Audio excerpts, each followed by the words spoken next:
అమరావతి ప్రాంత అభివృద్ధికి చకచక అడుగులు పడుతున్నాయి. రాజధాని కేంద్ర ప్రాంత నిర్మాణానికి టెండర్లు పిలవడంతో పాటు ఆ పరిధిలోని 29 గ్రామాల్లో మౌలిక వస్తువుల కల్పనపై ప్రభుత్వం దృష్టి సారించింది. భవన నిర్మాణాలు మొదలయ్యే సమయానికి సీడ్ యాక్సెస్ రోడ్ను అందుబాటులోకి తెచ్చే ప్రణాళికతో సిఆర్డీఏ ముందుకెళ్తోంది. రాజధాని ప్రపంచ స్థాయిలో ఉండాలనే సంకల్పంతో రాష్ట్ర ప్రభుత్వం అమరావతి నిర్మాణం చేపట్టింది. ప్రభుత్వ బృహత్ లక్ష్యానికి అండగా నిలుస్తూ రాజధాని ప్రాంతంలోని 29 గ్రామాల ప్రజలు 30,000 ఎకరాలకు పైగా భూములిచ్చారు.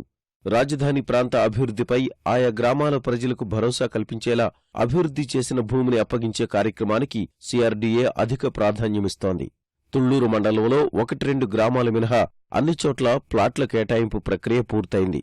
ముందుగా ప్లాట్లు కేటాయించిన నేలపాడులో కొత్తగా వేసిన లేఅవుట్లో రోడ్ల నిర్మాణం కూడా పూర్తవుతోంది. డెవలప్మెంట్ బాగానే ఉందండి.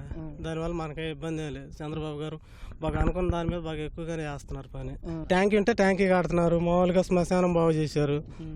ఇంత ముందు నుంచి ఊరు బాగా డెవలప్లోనే ఉంది. నేల ట్యాంకీ కట్టారు, రోడ్లు అన్నీ సిమెంట్ రోడ్లు పోసారు. ఎక్కడ కూడా మామూలుగా మట్టి రోడ్లు ఏమి లేవు. మాకు సర్పంచ్ గారు వచ్చిన కాడి నుంచి అన్ని సిమెంట్ రోడ్లు అయిపోయినాయి. ప్లాట్ల విభజనతో పాటు 29 గ్రామాల్లో మౌలిక సదుపాయాలపైన సిఆర్డీఏ దృష్టి సారించింది. అభివృద్ధి కార్యక్రమాల కోసం రాజధాని పరిధిలోని ఒక్కో గ్రామానికి 25 లక్షల చొప్పున నిధులు కేటాయించింది. అదనంగా ప్రతి గ్రామానికి మరో 25 లక్షల ఉపాధి హామీ నిధుల్ని జోడించనుంది. ఇప్పటికే తుళ్లూరు చెరువును సర్వాంగ సుందరంగా తీర్చిదిద్దారు. దాదాపు ₹1 కోటి వ్యయంతో వాకింగ్ ట్రాక్ అభివృద్ధి చేశారు. చెరువు కట్టను ఆహ్లాదభరితం చేశారు.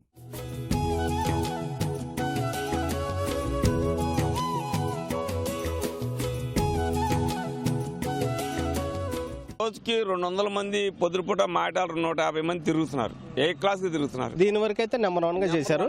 కొంచెం లైటింగ్ వేపిస్తే బాగుంటది. ఇక్కడ వాకింగ్ చేసేవాళ్ళు పొద్దున్నే వస్తారు, పొగలు వస్తారు, సాయంత్రం వస్తారు. అంత ముందు పంచాయతీలో ఉన్నప్పుడు బాగలేదు, నీట్గా లేదు. అసలు తాగుబోతోళ్ళు అందరూ ఎక్కడ పడితే అక్కడ కూర్చునే వాళ్ళు, రాతగా ఉండేది. ఇప్పుడు సిఆర్డీలు వచ్చిన వాళ్ళు బాగా చేశారు. అమరావతిలో ప్రభుత్వ కాంప్లెక్సులకు ఇప్పటికే శంకుస్థాపన చేసిన ప్రభుత్వం నిర్మాణ పనులు చేపట్టేందుకు అంతర్జాతీయ బెడ్లను ఆహ్వానించింది. ఈలోగా రాజధాని ప్రాంతంలోని ముఖ్యమైన రోడ్ల నిర్మాణం పూర్తి చేస్తోంది. డెవలప్మెంట్ చేయాలి. రోడ్లు ఏడన్నా బాగపోతే రోడ్లు వేయాలి. ఊళ్ళు తక్కువగానే పట్టించుకోవట్లేదు. ఊర్లు రేటు యాక్సెస్ రోడ్ వేస్తున్నారు, బాగానే ఉంది.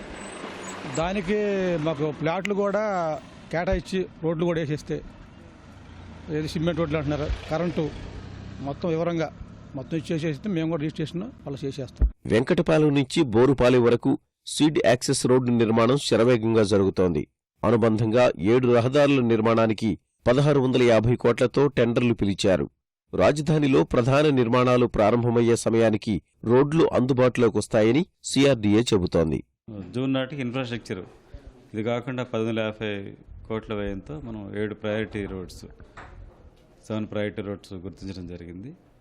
ఇంకో 11 గ్రామాలు నెక్స్ట్ దశలో.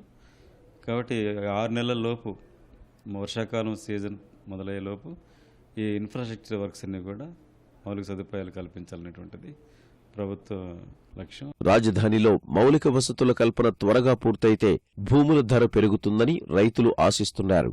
ఓ పక్క ఇలాంటి మౌలిక సదుపాయాలను అభివృద్ధి చేయడంతో పాటు రాజధాని ప్రాంత పరిధిలోని 29 గ్రామాలకు సంబంధించి సమగ్రమైన మాస్టర్ ప్లాన్ రూపొందించి ఆ గ్రామాలను అభివృద్ధి చేయాలనే ఆలోచనలో కూడా ప్రభుత్వం ఉంది. గుంటూరు జిల్లా నుంచి కెమెరామెన్ కేశవ్తో నాగేశ్వరరావు, ఈటీవీ న్యూస్.